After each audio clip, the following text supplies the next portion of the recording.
So now I will create a database. Create database.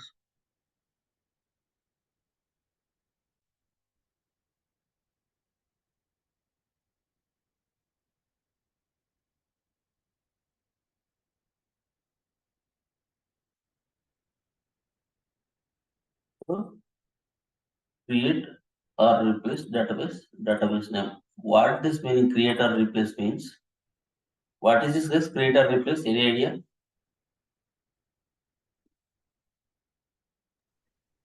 Yeah, create will create the table. It will create the table structure. No, create or replace I am asking. If the database is existed, it will replace. If it is not, it will create as a new. Correct. Correct. I am creating this database. See, database sample database successfully created. Now, so this newly created database should be available in this area. Now, click on this three dots.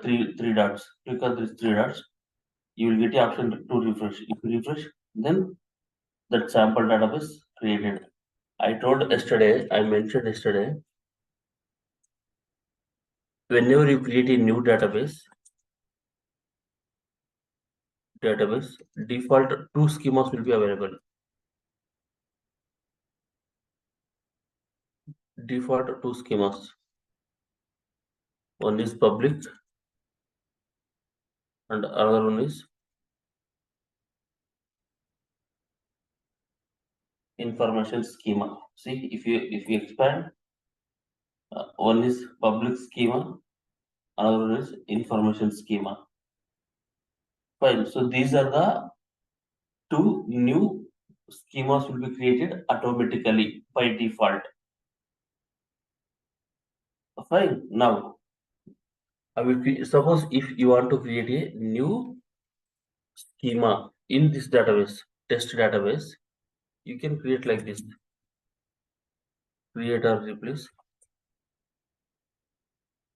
schema. Sample schema. Guys, what is by the way, what is the meaning of schema?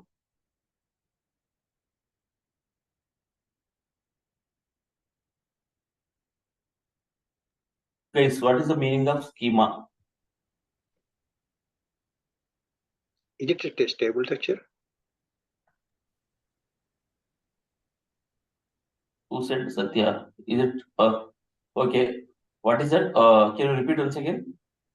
It is a part of table structure, it seems. Okay. Others. Under the schema, we can create tables, views, procedures.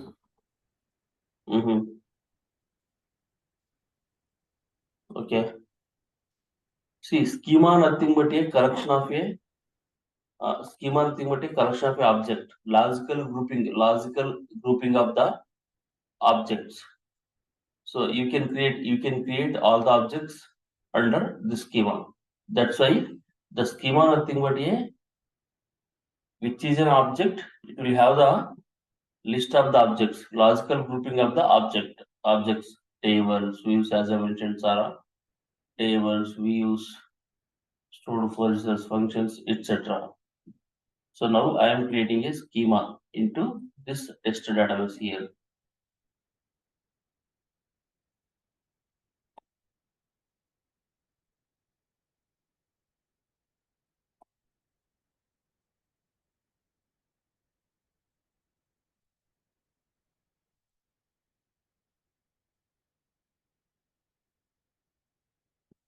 So sample underscore schema is created successfully.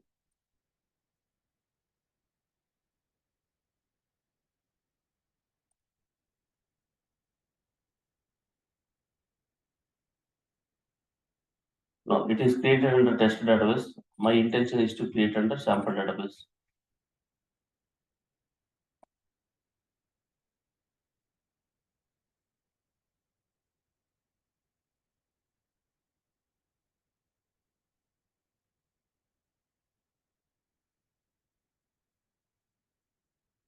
So sample schema is created under sample database. Now sample schema and then create a table.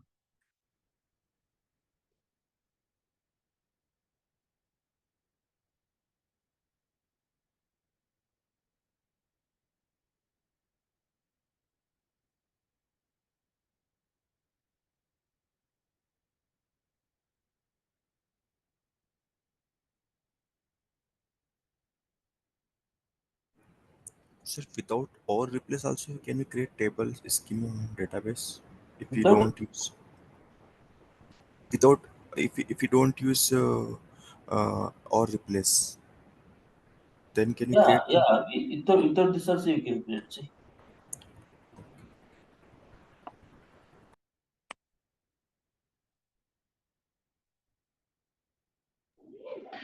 I think this is basically create and replace. If table does not exist, it will create, and if table already exist, then it will replace will work, right? Like If already exists, it will drop and then recreate. okay, If already that is exists, it will that is drop correct. and then if it will drop and then recreate. If not exist, it will create. That's it. Okay, replace will drop and create, right? Correct. Okay. Now I have created a customer table. In which schema I have created? Tell me, guys.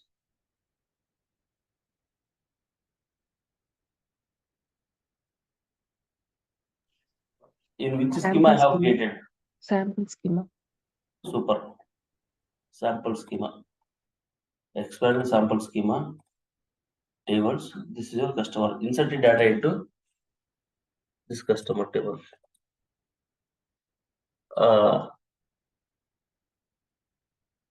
Devi, what is your background? Yeah, I'm from testing side, but I have experience in this Oracle SQL. PLSQL. Yes, yeah. Okay.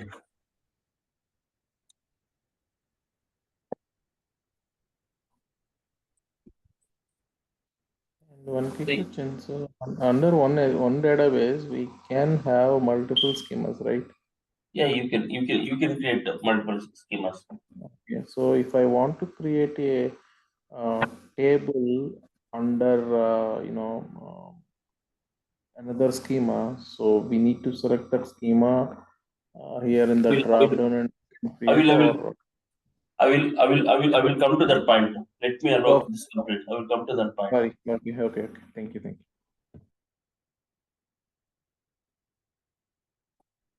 See, now I am insert into customer values.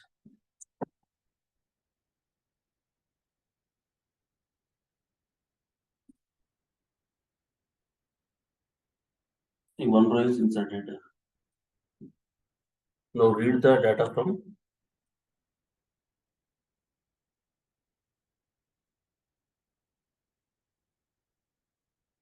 jar. See, you have inserted a one record, that is ID, and that is jar.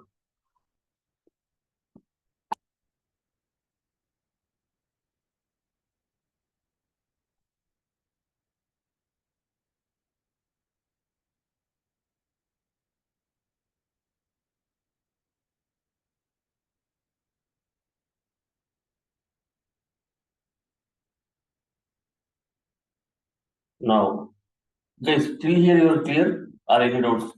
If any gaps in this basic statements, let me know so that I can explain you. Sir, I have one doubt. Sir, you create table customer. How it moved sample schema? I mean, we did not define here schema here. Okay. Nitin, I got your question. So I created a customer table. How this customer table is created under this sample underscore schema, right? Your question. Yes, correct, yes. One second. Others, be quiet. Nitin, you observe the screen and then just think logical. I will explain you. That is not any problem for me. I know the answer. Just observe the screen and then try to understand why that object is created under that particular schema and database. So you will get, if you observe clearly, you will get the answer. Okay, sir, got it. What is that? Tell me. Because sir, we selected here the simple database dot simple schema on This the one. top. Yes. We have selected this one. See, whenever the database is selected here, the particular database, that meaning you mean to say you are working into this database only.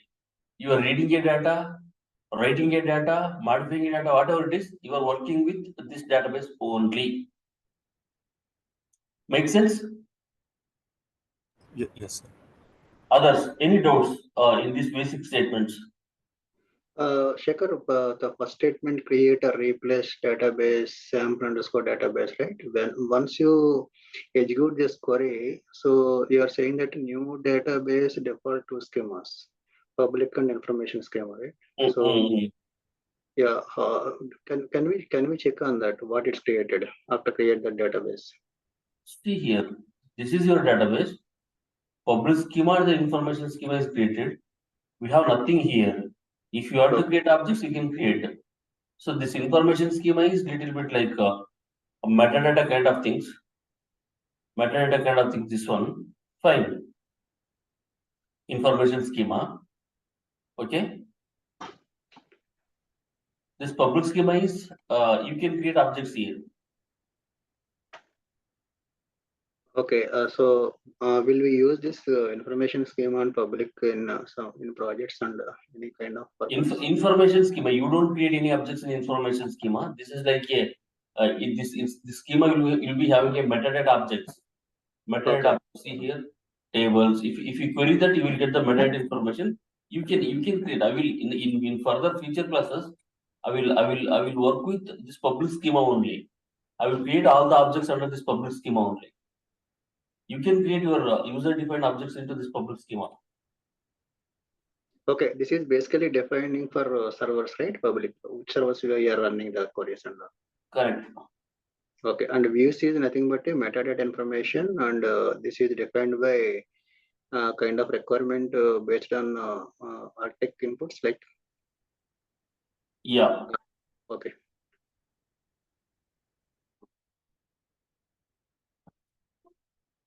Now, see here, I have created a customer table.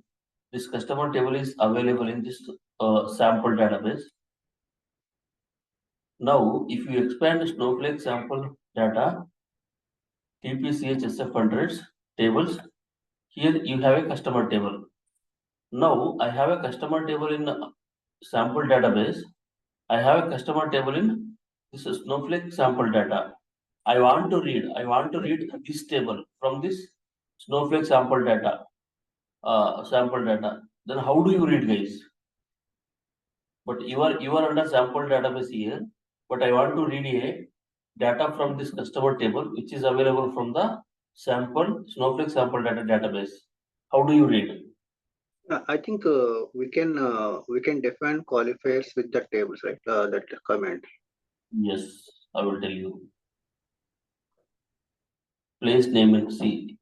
If you want to place this name into this query window, just click this place name in editor. See, this will come. This is the database name. This is the schema name. This is table name.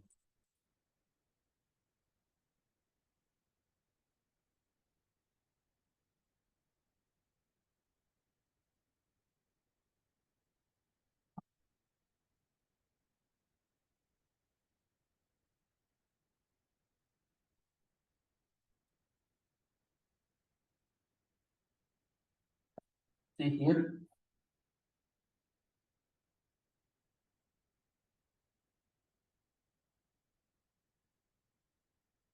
You can able to read the data from this table. You can able to read the data from this table.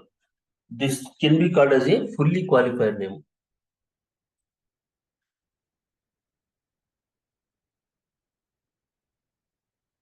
Fully qualified name. So this has the three parts. This is database.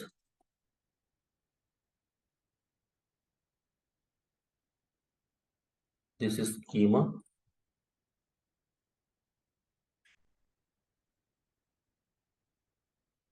This is object name. Here, object name is table.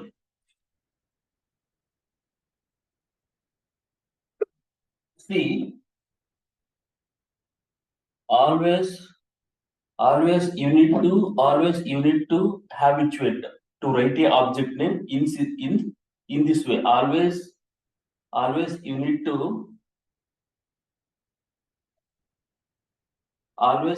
to habituate to write all your object name in a fully qualified name only. So this can be called as a fully qualified name. So whatever the code you are writing in the projects, it is good practice to write with the fully qualified name. Why? Tell me guys, why we need to write fully qualified name? It is nothing but a path from which we are retrieving data from the database. It is a kind of path. Yeah, Can you repeat once again? It is a access path. I think we can access that particular database to from Yes. schema table. Suppose let me know guys. Suppose let us think in such a way. You are writing a query. You are implementing a query, and then reading a data from the different tables. Database 1, database 2, database 3, database 4. Suppose see here. Now what I will do? Same thing.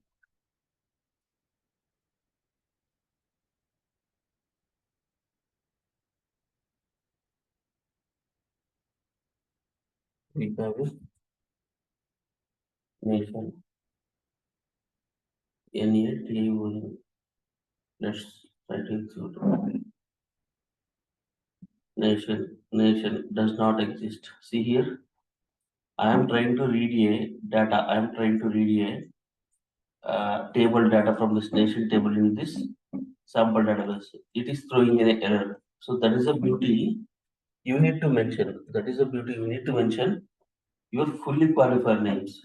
If you are under one database, if you are reading a data from other database, then you need to mention this fully qualified name. Then only you can able to get the data from other database. Now, why do we need to mention this fully qualified names? Means you need to suppose you have implemented a complex SQL code. See now if I without mentioning the database, suppose if you are reading a data from other database, then it will throw the error. That is the main thing you need to mention. You need to mention the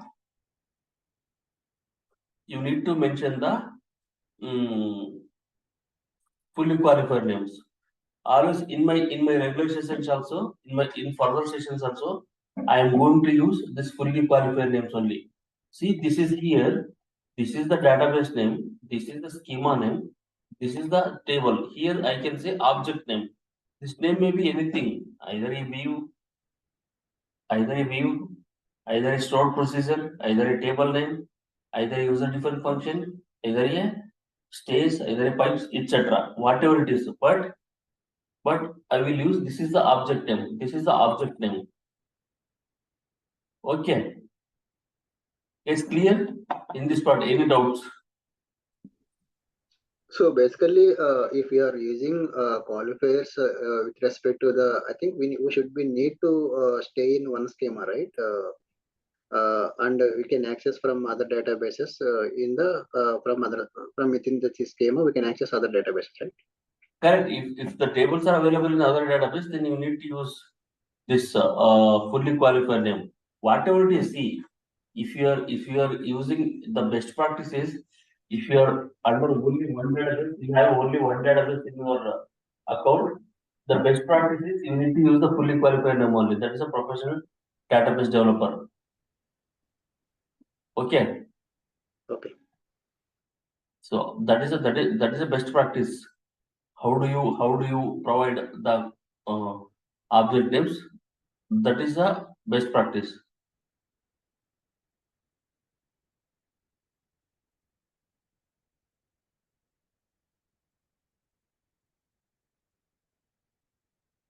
Make sense?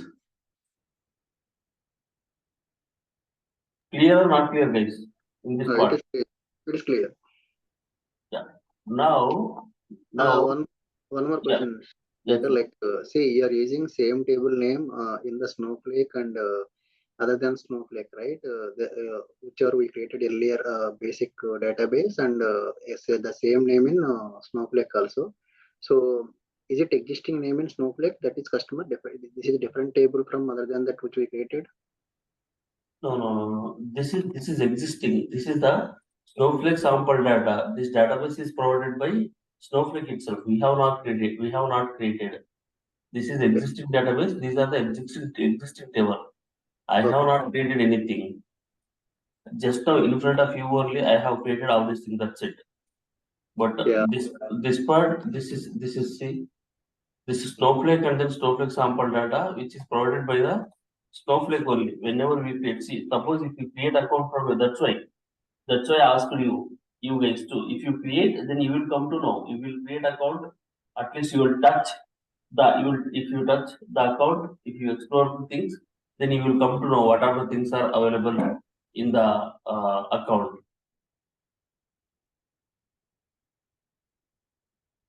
Clear? Yeah, it's clear. Any doubts, guys?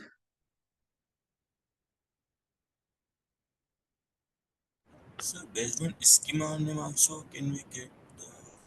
Your voice is not clear, Nitin. Yeah, sorry. Yeah.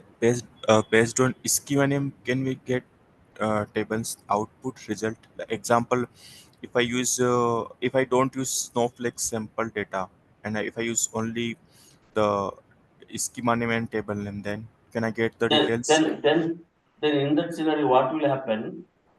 Suppose Nitin, if you don't mention Snowflake underscore sample data database, if you mention only TP ch underscore acceptance and then customer, what it will do? Now you mention only schema name and then table name and then trying to execute. Now what it will go directly into the sample database because you have selected current database, sample database here. It will go into sample database and search for the TPCH. I will execute this one also. It will throw the error because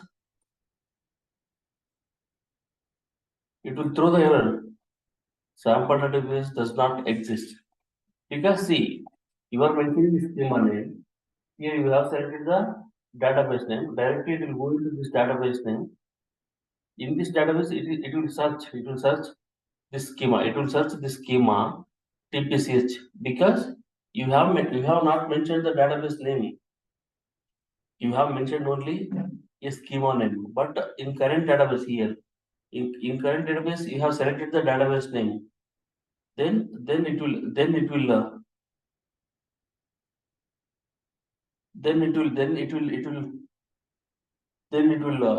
try to look into the schema. As the schema is not available in that particular database, then it will throw the error. Clear, guys? Not clear. Clear, Shekhar. Clear. Others.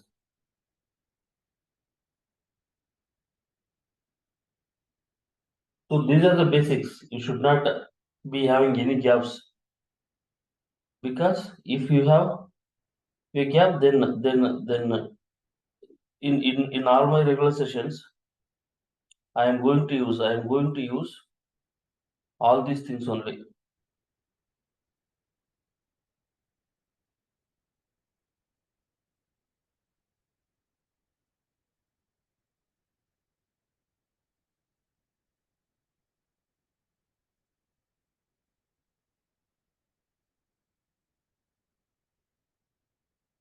Is clear?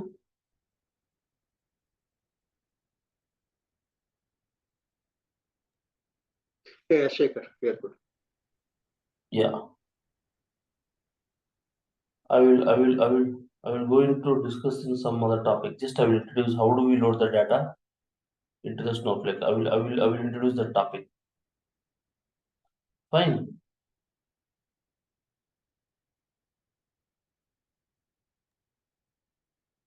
Yes, Shekhar.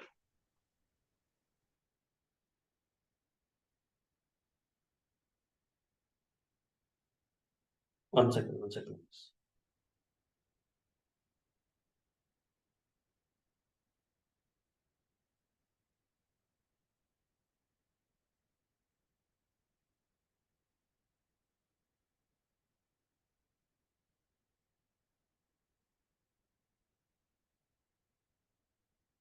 Okay.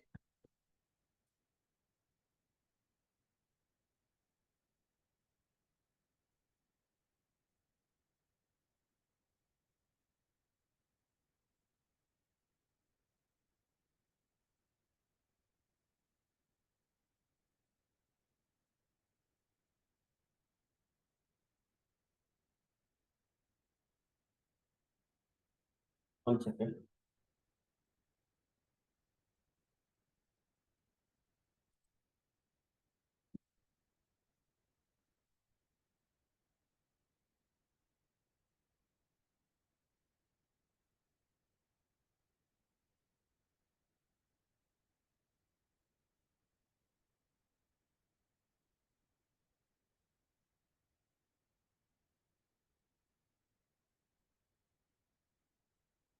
Okay, now. Suppose let's consider that how do we load the data into the Snowflake? Just listen, this is the theoretical part. Suppose let's consider you have a data in SQL Server. You have a data in SQL Server.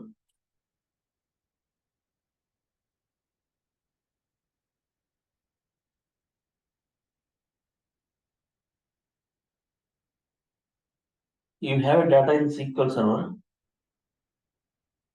You want to load that data. You want to load that data into the Snowflake environment. How do you load? How do you load that data into the Snowflake environment? You don't have a direct option. You don't have a direct option to load the data into the Snowflake from SQL Server to, because this is the one SQL Server on-prem server. This is one environment. This is one environment, and this is another environment. Fine. This is one environment and this is another environment. This is on-prem server and then this is cloud server. You want to load the data from, that data from here to here. You don't have a direct option to load the data. Option to load the into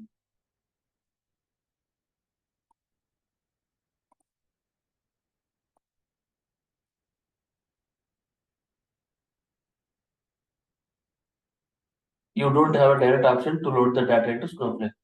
Now what you need to do, one thing is you have two ways.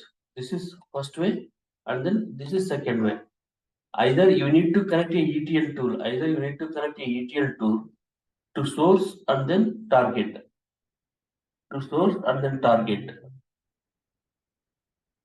Either you need to connect ETL tool to load the data from your SQL Server to Snowflake. Second way is, have you remembered guys? Yesterday I have created the Snowflake account. While creation of the Snowflake account, it has asked two options. One is you need to select the editions. Second one is you need to select the cloud provider. I have selected the AWS. How many of you remember these two options? Tell me guys. Yeah, these are the nothing but a platform. So we are using AWS for this course. What is that? Can you tell me once again? These two are providers, which we are going to load the data and Snowflake is built in AWS or GCP or Azure. Okay. Correct. So, those are the cloud providers.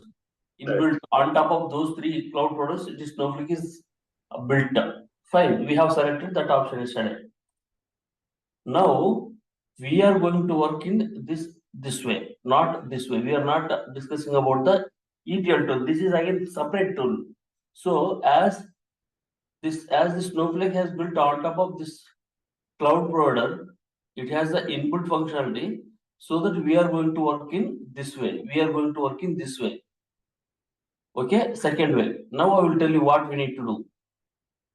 See, data is available in the SQL Server. First, we will load the data into the files. We will load the data into the files.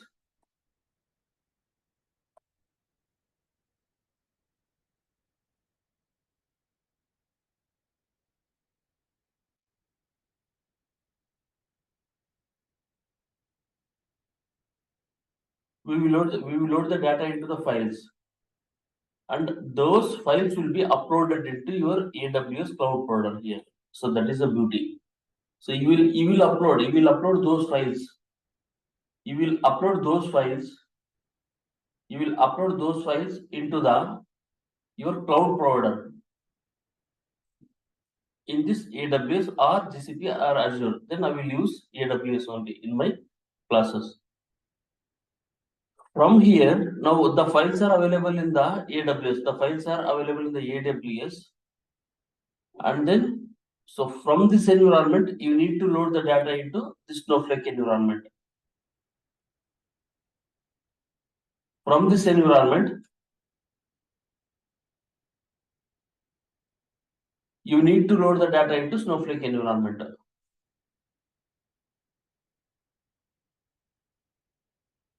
So that is the option we need to work. If you talk more detail about this option, in next slide I have mentioned. See here, actually in this place, this cloud provider should be there. It is not allowing to place. It is not allowing to place that one. Same thing only here. You will upload the files into here. Here that diagram should be there. This one. Here the cloud provider. Now once the data is available in this cloud provider, how do you load the data into the Snowflake? That is in detail here. Now, what guys? This is clear. If you clear this again, then only you will understand the next step. If you are not clear, then let me know.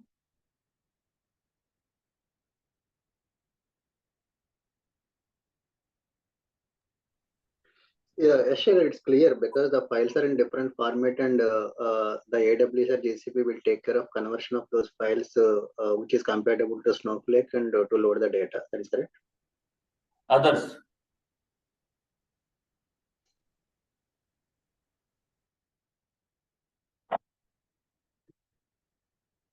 Others clear or not clear?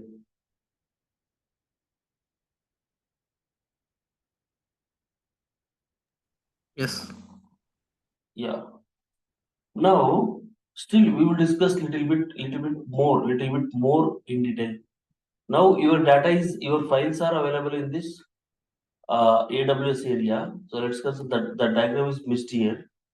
Now from this AWS area, you need to move the data into the Snowflake, because this AWS is separate environment. This AWS is separate, and this Snowflake is separate environment. Both are the two different environments. Both are the two different environments. First of all, what you need to do? You need to make a connection. You need to make a connection between the. You need to make a connection between the two environment. You need to make a connection between the two environment. Fine. Once you made a connection between the two environment, then again you need to load this data into this file data into the Snowflake environment. For that, what you will do? So simply directly we can't load, right, from here to from how you are loading, because this is a separate environment and this is also separate environment. So for that, what you will do? Once you made a connection between the two environments, you will create a external stage object. External stage. This is the one of the object in the Snowflake. How you have a table, schema, views like that. External stage object is the one of the object in the Snowflake. All these things, these three steps will be happening in this Snowflake environments only. I have written outside of the Snowflake because of the space issue. These things will be happening in Snowflake. So now you need to create this external stage object. This is the object in the Snowflake. Why we need to create this external stage object is, whatever the files are there in the AWS file system, it will bring this extra stage object will bring those files into Snowflake. Once again, I'm telling you why we need to create this external stage object is as AWS is separate environment and then this is separate environment. Once you made the connection, then you will create this external stage object in the Snowflake environment. And while creation of this external stage object, you will provide the what is the source system. You will provide your AWS source system details. Once you create this external stage object, you will bring the files which are available in the in the source system. What is source system now, guys? Tell me.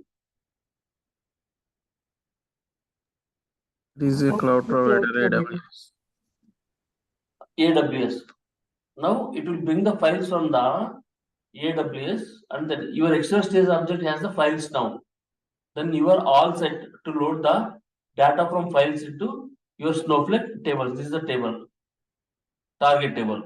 On top of this external stage object, because let's consider you have a files and then files will be having a millions of records. You have a files and then files will be having a millions of records. If you want to apply transformations, what is the transformations, guys? What is the meaning of transformations? Transform the data. It will convert the data types according to the Snowflake So database. transformation, nothing but we have a lot many examples. I will tell you. 1 second. Here, one quick question. Yeah. So here, the entire data from the SQL, it will be in the raw files, right? So the raw files will be stored into the S3 bucket. Let's consider.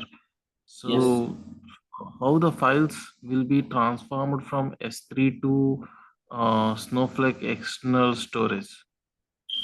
That is what I'm telling here. See.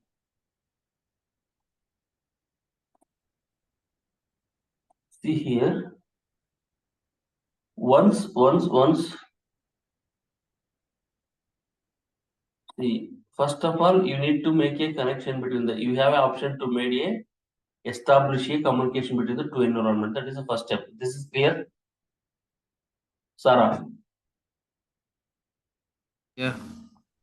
Very first step, you need to establish a communication between the two environments. You will make that connection. That is clear.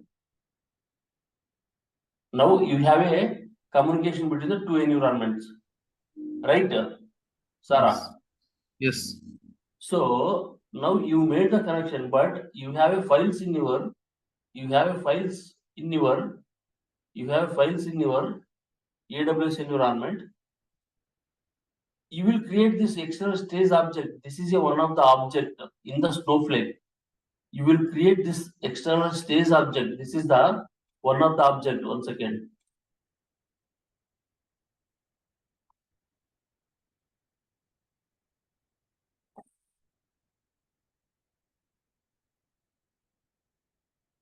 See here, this is the schema. In this schema, you have stage. This is the object. So these are the object. Out of these object, the stage is one of the object. Now what you will do? Why we need to create the stage object? Why we need to create the stage object is stage object is used to bring the files from the source system into a target system. This external stage object is used to bring the files from the source system into a target system. That's why we create a external stage object. While creation of this stage object, you will provide your source system details in this external stage object. Now, clear or not clear, Sarah? So the external store stays in Snowflake. It is a mediator between the. I don't say mediator. This is an object. How you have a table, how you have a view, like that. This is an object in the Snowflake. By creation of this object, clearly you will provide what is my source system. If you mention that source system and then S3 bucket details, Directly it will point to the S3 bucket, and then it will look for the how many files are there in this S3 bucket. Then it will bring all those files into your Snowflake. Make sense? Mhm. Clear or What not? you're saying, it will pick the files into the external stays in Snowflake, and that files transforms the data into transformation. Once that is done, it will insert into the tables in the Snowflake data warehouse. No, that I will explain. Till here you are Yeah. clear. Till the external object. Mhm. Till this external stage object clear or not clear? Clear, clear. And have you got your answer for your question? Yeah. Now you have files in your external stage object, guys.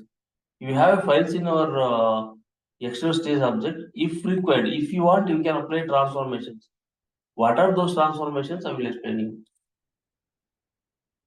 So transformations may be many things, guys. See, transformations means applying business conditions. What is that? Applying business conditions means you are getting a millions of records, but you don't want to load all those millions of records. You want to load only 24 hours data. Then you can apply such condition. Converting a data. If the source file is having a one data type and the target table will be having a another data type, you need to convert the data type here. Data enrichment. What is the data enrichment, guys? Any idea?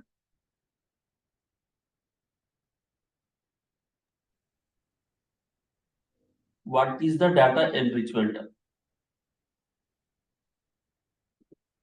Guys, if you know, then say yes. If you don't know, say no, so that I can explain instead of sitting and then waiting. No, sir. Yeah, data enrichment means you are getting a source file, suppose 10 columns, customer details, customer ID, and then etc. Order ID, product name. But customer name and then customer full address will not be there in the your source file. But that customer name, based on that customer ID, customer name and then customer address will be available in the somewhere in the table. As you are not getting a customer details, name and then address, you are based on the customer ID, you are looking up into the reference tables, which is available in the database. By using that customer ID, you will join the source data, and then your reference table, and then you will add the customer details and then load all those details into. So some of the columns are missed. Some of the columns are missed in the source file, but you will bring those columns into from the database and then load those columns into your target table. That is data enrichment. So like that, you have a lot of conditions in the transformations. So according to your requirement, you will apply transformations to filter the data, and you will use the copy command. You have a copy command in the Snowflake on top of your external stage object to load the data into your Snowflake target table. You will write a copy command to load the copy into table name. Copy into table name. You will load the data into this target table from this external stage object. So this is the theoretical, guys. This is the theoretical one. I will send all this content by sometime later today. Tomorrow we will see how do we load the data into the Snowflake. I will introduce to load the data into the Snowflake tomorrow. Make sense? Clear, guys? Yes. So by using flat file. Any doubts?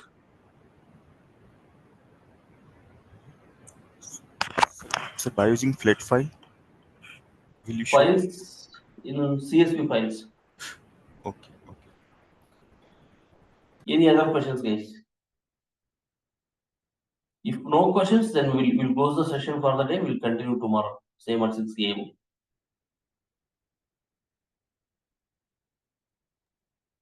Okay. Clear? Yes. Yes, Shekhar. Yeah. Thank you, guys. We will meet tomorrow then. Bye bye. Have a nice day.